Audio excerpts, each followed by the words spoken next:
Assalamualaikum warahmatullahi wabarakatuh. Saya di sini Faizal Akbar akan mempresentasikan hasil karya saya atau hasil PowerPoint yang saya garap sendiri tentang penerapan kimia dalam bidang teknik sipil. Yang pertama, sorotan presentasi. Bahan-bahan utama yang akan dibahas yaitu keramik, semen, dan cat kayu atau tembok. Yang pertama yang kita akan bahas adalah semen. Semen dalam perkembangan zaman, semen diciptakan untuk memenuhi pesanan akan bangunan yang semakin meningkat. Salah satu bidang kimia dalam bidang teknik sipil adalah pembuatan semen. Karena itu perlu dikaji lebih khusus. Semen merupakan bahan dasar dari sebuah bangunan. Maka perlu kita ketahui kandungan semen, yaitu 1 trikalsium silikat, dan 2 dikalsium silikat, dan 3 trikalsium aluminat, dan yang terakhir terlipsum. Reaksi yang terjadi pada semen yaitu yang pertama, hidrasi semen. Hidrasi semen adalah reaksi antara komponen-komponen semen dengan air. Untuk mengetahui hidrasi semen, maka harus mengenal hidrasi dari senyawa yang terkandung dalam semen. Yang kedua adalah setting dan hardening. Setting dan hardening adalah pengikatan dan pengerasan semen. Setelah terjadi reaksi hidrasi, semen apabila dicampur dengan air akan menghasilkan pasta yang plastis dan dapat dibentuk. Sampai beberapa waktu, karakteristik dari pasta tidak berubah dan periode ini sering disebut dormant atau periode tidur.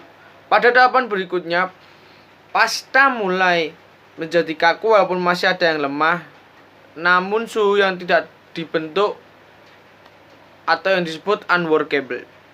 Apa saja yang mempengaruhi laju reaksi semen? Yang pertama yaitu air. Karena apa? Semen sangat membutuhkan air. Yang semen itu sangat mempengaruhi. Yang pertama itu air. Yang kedua itu bahan baku penunjang. Maksudnya bahan baku penunjang itu pasir kasar atau pasir silikon atau pasir buatan. Yang ketiga adalah tanah liat. Itu sangat mempengaruhi terjadinya reaksi semen.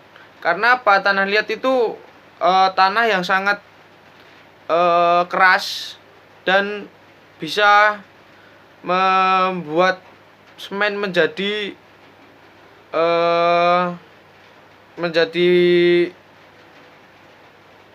kandungan semen. Yang keempat, batu kapur. Batu kapur juga sangat mempengaruhi terjadinya reaksi pada semen. Kita lanjut ke bahan kedua yaitu keramik. Keramik sebagai suatu hasil seni dan teknologi untuk menghasilkan barang dari tanah liat yang dibakar, seperti gerabah, genteng, persolin, dan sebagainya. Tetapi saat ini tidak semua keramik berasal dari tanah liat.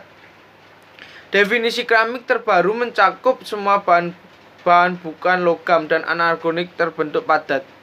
Jadi gini kesimpulannya, jadi keramik itu mencakup semua bahan tapi yang bukan logam, karena keramik kalau dipakaikan logam pasti harganya mahal dan cepat pembuatan dan cepat rusak juga kalau dan logam. Reaksi yang terjadi pada keramik yaitu pertama, reaksi pembakaran. Bahan bakar kayu, arang, minyak untuk membakar keramik merupakan bahan bakar yang mengandung karbon dan bereaksi dengan oksigen sehingga membangkitkan panas. Yang utama dalam reaksi pembakaran ini adalah bagaimana mengalirkan udara secukupnya pada bahan bakar yang mengandung karbon. Pada prinsipnya sebuah proses pembakaran terjadi, bahan bakar yang berbentuk padat maupun cair harus berubah menjadi gas agar dapat menimbulkan panas. Berarti kesimpulannya, keramik terjadi karena adanya bahan bakar yang berbentuk padat dan berbentuk cairan atau minyak gitu. Nanti disatukan akan menimbulkan panas dan bisa menjadikan padat, yaitu berupa keramik. Yang kedua yang mempengaruhi laju reaksi pada keramik yaitu yang pertama suhu, kedua kecepatan kompor pembakar maksudnya. Yang pertama dulu yang kita bahas, suhu itu sangat mempengaruhi lajunya keramik. Karena apa? Keramik kan terbuat dari cairan padat yang menjadikan gas dan panas. Nah, suhu itu sangat mempengaruhi temperatur gitu loh. Yang kedua kecepatan kompor pembakar.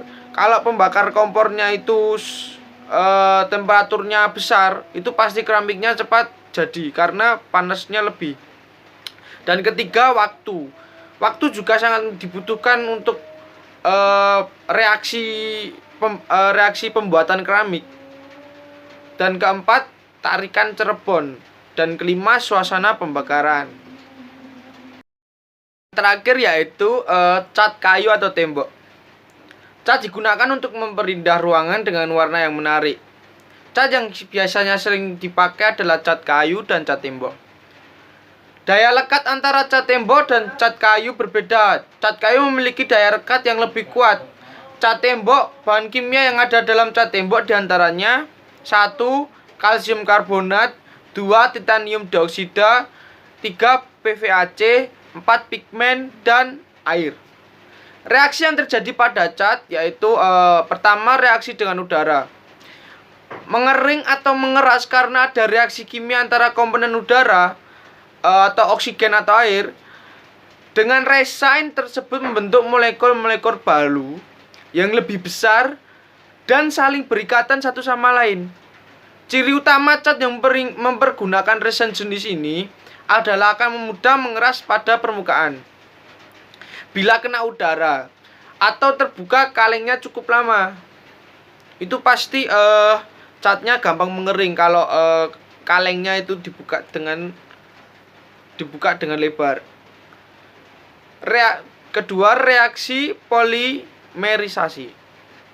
Campuran akan mengeras atau mengering karena terjadi reaksi kimia antara dua resin yang ada dalam campuran cat. Reaksi ini sering disebut reaksi polimerisasi. Hasil reaksinya adalah sebuah campuran polimer yang mempunyai berat molekul jauh lebih besar yang punya ikatan 3 dimensi atau cross-link yang jauh lebih kuat dibanding reaksi yang dijelaskan sebelumnya. Apa saja sih yang mempengaruhi laju reaksi cat? Yang pertama yaitu udara. Pasti udara. Karena apa? Di saat cat akan digerakkan atau mau dilukiskan, itu pasti udara sangat mempengaruhi laju catnya. Karena apa? Udara bisa mengeringkan lah ibaratnya, mengeringkan laju cat. Yang kedua, permukaan dinding atau kayu. Itu sangat mempengaruhi untuk cat. Karena apa? Permukaan dinding atau kayu yang tidak merata itu pasti kalau akan melukis atau mengecatnya itu akan belepotan atau rusak lah ibaratnya. Yang ketiga, bahan yang digunakan untuk mengecat yaitu seperti biasa kayak cat yang warna-warni, pigmen atau warna cat ya kayak gitulah dan lain-lain. Dan terakhir suhu itu sangat mempengaruhi laju cat kayu atau tembok. Karena apa? Suhu, temperatur dingin atau panas itu sangat banget mengaruhi. Kalau cat yang digunakan pada saat itu panas, tapi pada saat siklus di sini, cuaca di sini dingin, pasti cat akan melebur atau rusak lah ibaratnya tersebut. Sekian dari saya. Kalau ada salah kata atau salah kalimat, mohon dimaafkan. Wassalamualaikum warahmatullahi wabarakatuh.